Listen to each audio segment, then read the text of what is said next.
ओम शांति। साकार मुरली 8 जुलाई 2021। मीठे बच्चे, सारी दुनिया में तुम्हारे जैसा खुशनसीब कोई नहीं। तुम हो राज ऋषि। तुम राजाई के लिए राजयोग सीख रहे हो। प्रश्न: निराकार बाप में कौन से संस्कार हैं जो संगम पर तुम बच्चे भी धारण करते हो? उत्तर: निराकार बाप में ज्ञान के संस्कार हैं। वह तुम्हें ज्ञान सुनाकर पतित से पावन बना देते हैं, इसलिए उन्हें ज्ञान का सागर पतित पावन कहा जाता है। तुम बच्चे भी अभी वो संस्कार धारण करते हो। तुम नशे से कहते हो हमें भगवान पढ़ाते हैं, हम उनसे सुनकर सुनाते हैं। गीत: आखिर वह दिन आया आज। ओम शांति। मीठे मीठे रूहानी बच्चों ने ये गीत सुना। यह महिमा किसकी है? एक बाप की। शिवाय नमः। ऊंच ते ऊंच भगवान है ना। बच्चे जानते हैं वह हमारा बाप है, ऐसे नहीं कि हम सभी बाप हैं। गाया भी जाता है, सारी दुनिया ब्रदरहुड है। सन्यासी अथवा विद्वानों के कहने अनुसार ईश्वर सर्वव्यापी कहने से जैसे कि फादरहुड हो जाता है। ब्रदर होने से बाप तो सिद्ध होता है, जिससे वर्षा मिलना है। फादरहुड है तो फिर वर्षे की बात ही नहीं है। बच्चे जानते हैं हम सभी आत्माओं का बाप एक है। उनको कहा ही जाता है वर्ड गॉड फादर। वर्ड में कौन है? सभी ब्रदर्स हैं, आत्माएं हैं। सबका गॉड फादर एक ही है। उस बाप की सभी प्रार्थना करते हैं। एक की ही बंदगी व पूजा होनी चाहिए। वह है सतो प्रधान पूजा। यह भी समझाया है। ज्ञान, भक्ति और वैराग्य। बाप ज्ञान देते हैं सद्गति के लिए। सद्गति कहा जाता है जीवन मुक्ति धाम को। यह आत्मा को बुद्धि में धारण करना है। हमारा घर शांति धाम है। उसको मुक्ति धाम, निर्वाण धाम भी कहा जाता है। सबसे अच्छा नाम है शांति धाम। यहाँ तो ऑर्गन्स होने के कारण आत्मा टॉकी में रहती है, बोलना पड़ता है। सूक्ष्म वतन में है मूवी, इशारे में बात होती है, आवाज़ नहीं होती। तीनों लोकों को भी तुम जान गए हो। मूल वतन, सूक्ष्म वतन, स्थूल वतन। बुद्धि में यह अच्छी रीति बैठा है। मनुष्य सृष्टि के लिए ही गाया जाता है कि यह सृष्टि चक्र लगाती है। उसको कहा जाता है वर्ल्ड की हिस्ट्री ज्योग्राफी। मनुष्य ही तो उसको जानेंगे ना। वर्ल्ड की हिस्ट्री ज्योग्राफी सुनाते हैं। ऊंच से ऊंच बाप है। वर्ल्ड की हिस्ट्री ज्योग्राफी कैसे रिपीट होती है वही जानते हैं। इस चक्र को जानने से ही तुम चक्रवर्ती राजा बने हो। गाते भी हैं देवताएं संपूर्ण निर्विकारी हैं। लक्ष्मी नारायण के चित्र हैं ना। वह संपूर्ण निर्विकारी और अपने को कहते हैं संपूर्ण विकारी। सतयुग में है संपूर्ण निर्विकारी अथवा संपूर्ण पावन। कलयुग में है संपूर्ण विकारी, संपूर्ण पतित। भारत की ही बात है। यह बाप ही आकर बुद्धि में बिठाते हैं और कोई नहीं जानते हैं। उन्होंने तो सतयुग को लंबा समय दे दिया है। समझते हैं लाखों वर्ष पहले सतयुग था, तो किसी की बुद्धि में ये बात आती ही नहीं है। अब बच्चे जानते हैं हम अभी संपूर्ण विकारी से संपूर्ण निर्विकारी बन रहे हैं। संपूर्ण पतित से संपूर्ण पावन बनना है। बाप समझाते हैं आत्मा में ही खाद पड़ी हुई है। गोल्डन एज से अब आयरन एज बन गई है। यह आत्मा की भेंट की जाती है। यह अच्छी रीति समझना है।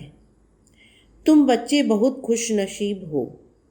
तुम्हारे जैसा खुशनसीब कोई और नहीं।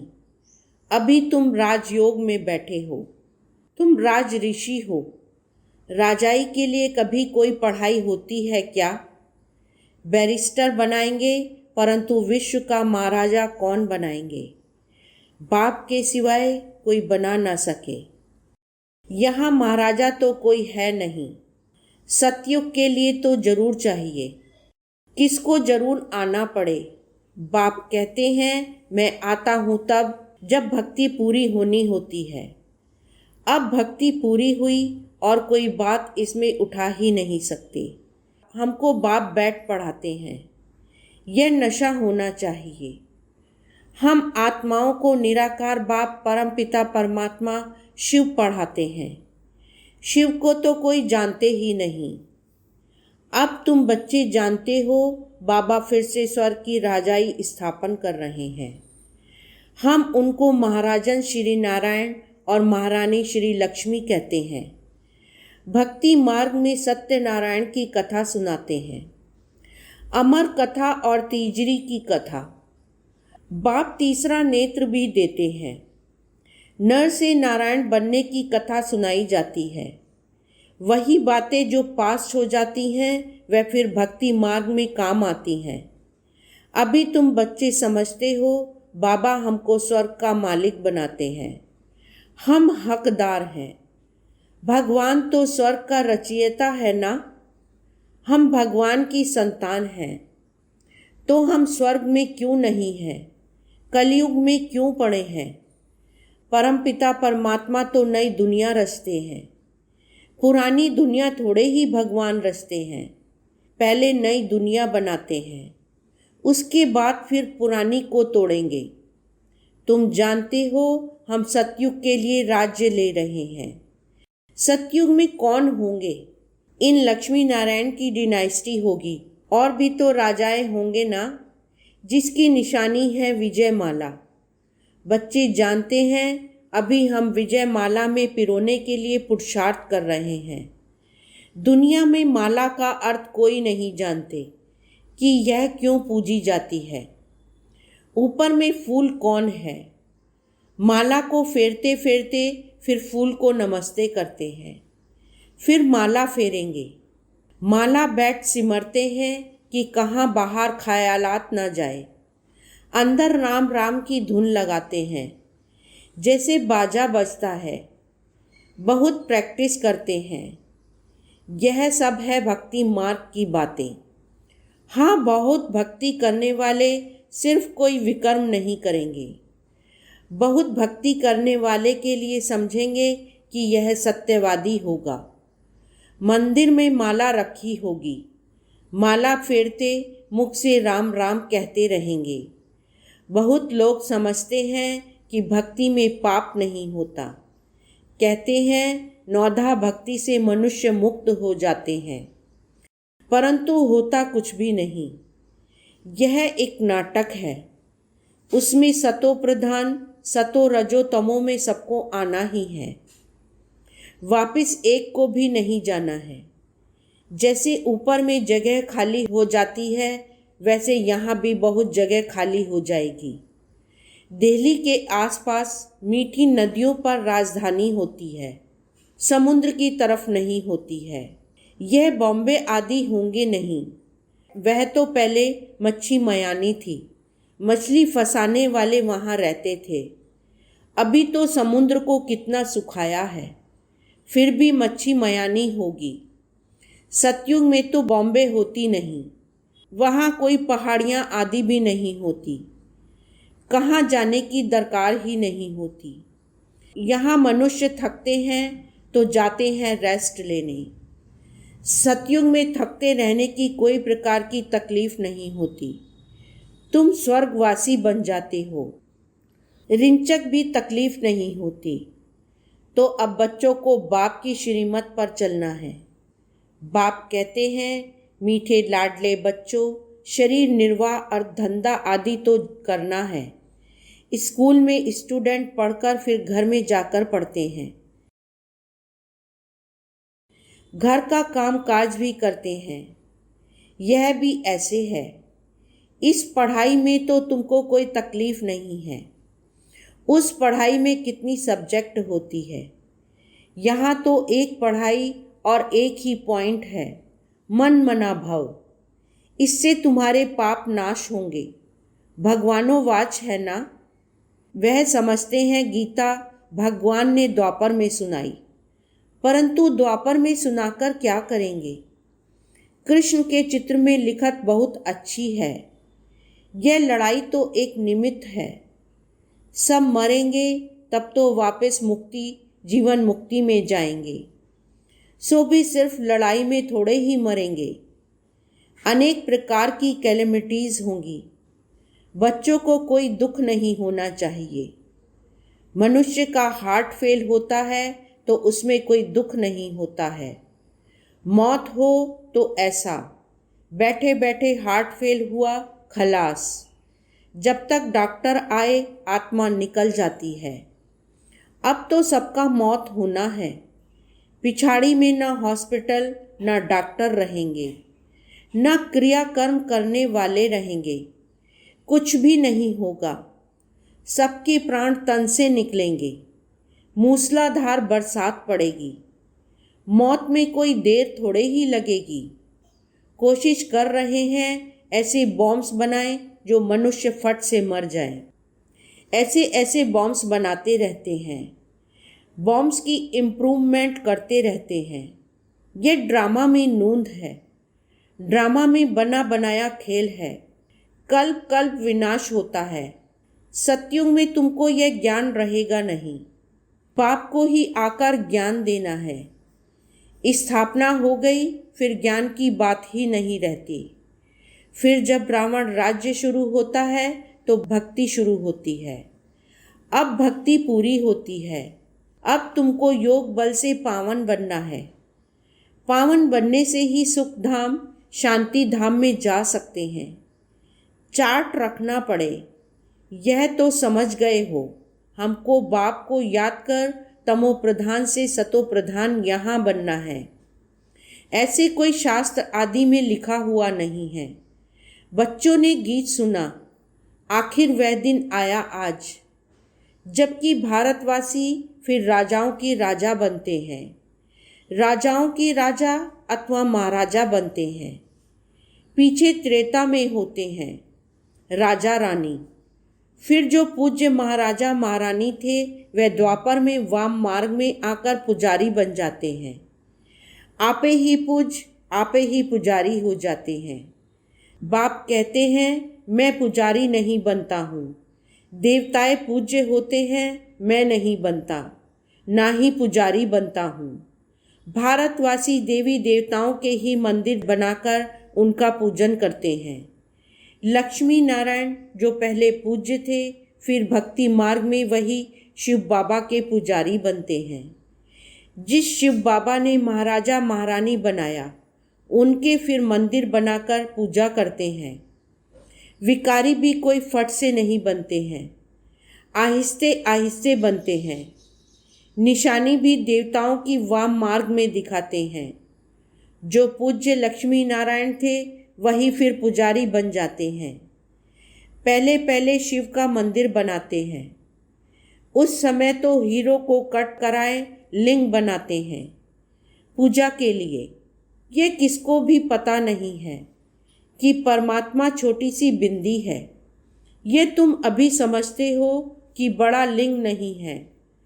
मंदिर तो बहुत बनाएंगे। राजा को देख प्रजा भी ऐसे करेगी। पहले पहले शिव बाबा की पूजा होती है। उनको कहा जाता है अव्यभिचारी सतो प्रधान पूजा। फिर सतो रजो तमो में आते हैं। तुम रजो तमो में आए हो तो नाम ही हिंदू रख दिया है। असुल थे देवी देवताएं। बाप कहते तुम असुल देवी देवता धर्म के हो, परंतु तुम बहुत पतित बन गए हो, इसलिए अपने को देवता कहला नहीं सकते हो क्योंकि अपवित्र हो। हिंदू नाम तो बहुत देर से रखते हैं। अभी तुम समझते हो हम सो पूज्य थे। अभी संगम युग पर न पूज्य हैं न पुजारी हैं। तुम क्या करते हो?